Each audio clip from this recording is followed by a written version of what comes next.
El comentario de Arturo Sánchez Gutiérrez. 8:15, ya está con nosotros Arturo Sánchez Gutiérrez. Él cada semana platica con usted y con nosotros sobre el acontecer de la política nacional y por supuesto también de lo que se está viendo en otros momentos que tiene que ver nuestro país. Mi querido Arturo, te saludo, te doy la bienvenida. Él es profesor de Transformación Pública del TEC de Monterrey y hoy, pues Coahuila y el Estado de México, Arturo, pero falta muchísimo. Bueno, falta mucho para la fecha de la elección, no así para los procesos internos de los partidos políticos, que ante eso creo que sí ya estamos en horas claves. ¿Cómo te va, Arturo? Buenos días. Buenos días, mi querido Jaime. Saludos a todo tu auditorio. Mira, lo que pasa es que sí estamos todavía lejos de las partes formales del proceso electoral. De acuerdo con los tiempos marcados por las leyes, el proceso electoral en el Estado de México y en Coahuila empezará en enero del año que entra. ¿Por qué? Porque es cuando el órgano local electoral y el INE se ponen ya a trabajar directamente en las actividades de construcción del proceso electoral. Y para los partidos es entonces cuando se abren los periodos formales de espacios de precampaña para seleccionar a sus candidatos, registro de sus precandidatos. Es la época en la que incluso se les da tiempo a los precandidatos para que hagan su propia campaña, cumplan los requisitos, se registren ante el partido para que después fueran registrados ante el Instituto Estatal Electoral, ya sea en Coahuila o en el Estado de México. Lo que está ocurriendo es que ese proceso, al igual que el proceso presidencial, arrancó en términos reales. ¿Qué quiere decir? Pues ya ha habido eventos en las dos entidades en donde algunos partidos, fundamentalmente Morena, ha iniciado ya sus procesos de selección, ya los nombres de quienes quieren están a la vista de todo el mundo, cosa que es parte del trabajo interno de los partidos políticos y que, bueno, incluso se han iniciado procesos de registro de personalidades del partido para coordinar los trabajos y sabemos que son quienes finalmente serían los candidatos a las gubernaturas en los dos estados. ¿Qué es lo que genera esto como problema? Pues que empiezan las acusaciones de que se están realizando actos anticipados de campaña o movilizaciones partidistas, vienen las acusaciones de que se están utilizando recursos públicos, cosa que el INE tendría que investigar en su caso, y este tipo de situaciones que empiezan a hacer que el proceso electoral en las dos entidades se complique un poco. Además, bueno, recordemos que estamos tan temprano en la época que apenas se acaba de nombrar a la nueva presidenta del Instituto Estatal Electoral del Estado de México, Amalia Pulido Gómez, que fue nombrada hace un par de semanas por el Instituto Nacional Electoral. Y esto implica que el OPLE del Estado de México, al igual que el de Coahuila, pues están en sus preparativos todavía muy lejanos al proceso porque todavía no empieza el proceso como tal, pero ya hay denuncias, ya hay procedimientos que hay que seguir. Recordemos también, Jaime, nada más para que lo tengamos presente, que 4 de los actuales consejeros del INE no estarán cuando las elecciones en el Estado de México y en Coahuila se realicen el año que entra.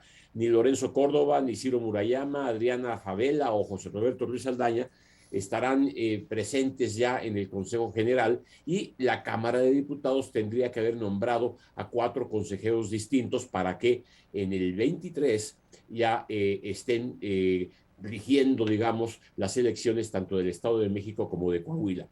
Pero sobre todo me gustaría comentar, Jaime, que hay algunas definiciones por mandato del INE y del tribunal que todavía no están claras para los dos estados. Y me refiero a las políticas que tienen que seguir para la paridad de género.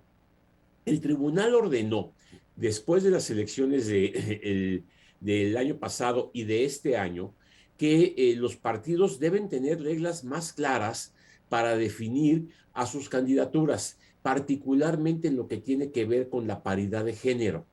¿Qué quiere decir? Bueno, ya está establecido una cosa que dice el tribunal que se llama paridad sustancial, que quiere decir que en todas las actividades que realicen los partidos, sobre todo para definir sus candidaturas, tiene que haber una paridad sustancial. ¿En qué consiste lo sustancial? No es nada más que como hay 2 gubernaturas, una debe ser un hombre y otra debe ser una mujer. Al menos una mujer, podría un partido definir poner 2 mujeres. pero nunca dos hombres. Y esto de la paridad sustancial quiere decir que además de definir en dónde van a poner un hombre y en dónde van a poner una mujer, tienen que ponerlas a las candidatas en aquellos estados en donde el partido tenga mejores condiciones de ganar, que tengan la mayor competitividad posible. ¿Para qué? Para no poner a las mujeres en donde es factible que pierdan y que las mujeres puedan participar en los espacios ganadores de los partidos políticos. Y esto ha generado, sin duda, una gran polémica, tanto al interior de los partidos como de los partidos en contra del INE. Esto lo va a aprobar el Consejo General en las próximas semanas, pero ya fue aprobado por la Comisión de Género y de Paridad de Género del INE, junto con la Comisión de Prerrogativas y Partidos Políticos. Pero esto implica un elemento más, que es que los partidos políticos tendrán que reformar sus documentos básicos, sus estatutos, sus principios de doctrina, sus planes de gobierno, para poder incluir ahí todos los elementos que garanticen la paridad de género. Esto es lo que está pensando mandatar el INE a los partidos políticos. Es un trabajo complejo. Se trata de definir reglas y se tienen que poner de acuerdo los partidos a su interior. Quiere decir que convocarán pues a sus asambleas o a sus órganos o sus congresos, sus órganos representativos para definir el contenido de sus nuevos documentos básicos. Y esto, bueno, pues con la intención de que quienes quieran competir sepan de antemano en dónde tienen la certeza de que pueden participar como precandidatos o precandidatas. Y bueno, te imaginarás que si Morena cree que puede ganar en el Estado de México, en el Estado de México tendría que colocar a una candidata mujer. Si no lo cree así y piensa que tendría que ser en Coahuila, pues tendría que hacerlo en Coahuila.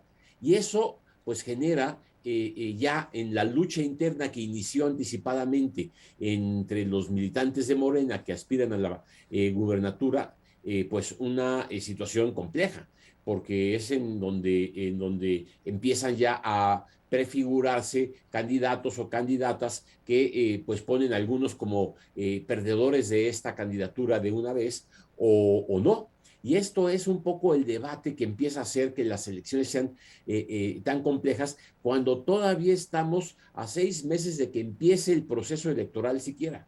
Y esta es un poco la complejidad, digamos, que está empezando a ver, además de que ya hay otra serie de pronunciamientos que estamos esperando por parte del tribunal para que nos alcancen a decir claramente si lo que hizo Morena en los dos estados, tanto Coahuila como el Estado de México, en relación con los candidatos presidenciales, son o no actos anticipados de campaña, porque ahí es en donde estarán las otras definiciones que nos ayudarán a tener claridad de cómo se van a realizar las elecciones en estas dos entidades, que como ves, faltan mucho tiempo, como tú bien dices, pero pues ya están la política a más no poder en las dos entidades, ya hay muchos actos, muchos eventos que se están realizando, y bueno, pues esto es parte de la lucha entre partidos, pero que tiene que sujetarse a la legalidad.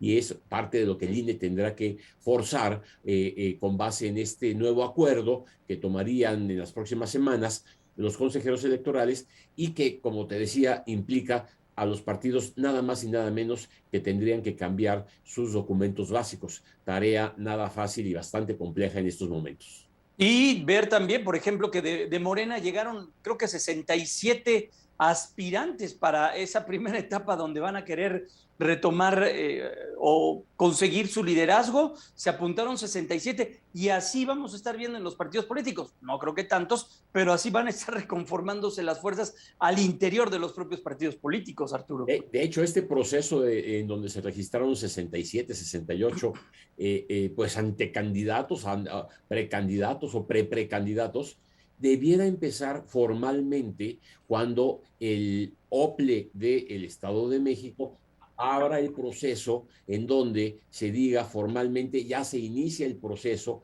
de registro de candidaturas para que en los tiempos adecuados el INE pueda fiscalizar los gastos que cada uno de estos 68 personas puedan ejercer y no antes, como es ahora, empiecen a realizar actividades y gastos que tendrían que ser fiscalizados eventualmente. Y es por eso que los tiempos son importantes. Morena decidió hacerlo desde ahora, corre algunos riesgos en esta materia, pero bueno, es en donde se necesitan definiciones claras por parte de el INE y por parte de los partidos para tener claridad de cómo se van a desarrollar estas dos elecciones. Y ver también lo que ocurre con algunas ediciones de, por ejemplo, revistas que promueven sus portadas en ocasiones con eventualmente quien está levantando la mano para ser algún candidato. Veo en esta ciudad, al menos esta semana, Enrique Vargas en algún momento, lo vi, claro. Ahorita ya no he visto si hay quien fuera el presidente municipal de Huixquilucan. Ahorita estoy viendo una de Murat, que no tiene mucho que ver, pero he visto una de Alejandro Murat. También ahí hay que hacer algo, ¿no? Con las reglas, mi querido Arturo. Pues sí, porque, por ejemplo, si apareces en la primera plana de varias revistas importantes y muy populares con el motivo de una presunta entrevista, pues es una forma de posicionar a alguien con algún costo o no, quién sabe, habría que investigarlo, en una competencia que podría ser desleal. Ese Exacto. Es el trabajo que eventualmente tendría que realizar el INE. Híjole, Arturo, pues, y lo hemos visto tantas veces. Me acuerdo que un día Luis Carlos Ugalde decía que fue a Veracruz y vio una revista que nunca había escuchado, ahí llena de publicidad de un candidato, no recuerdo de quién. Pero bueno, gracias, cuídate mucho, mi querido Arturo, abrazo grande. Gracias, feliz domingo a todo tu auditorio y pásenla muy bien. Igualmente es Arturo Sánchez Gutiérrez, él es profesor de Transformación Pública del TEC de Monterrey. La pausa, regresamos. Estás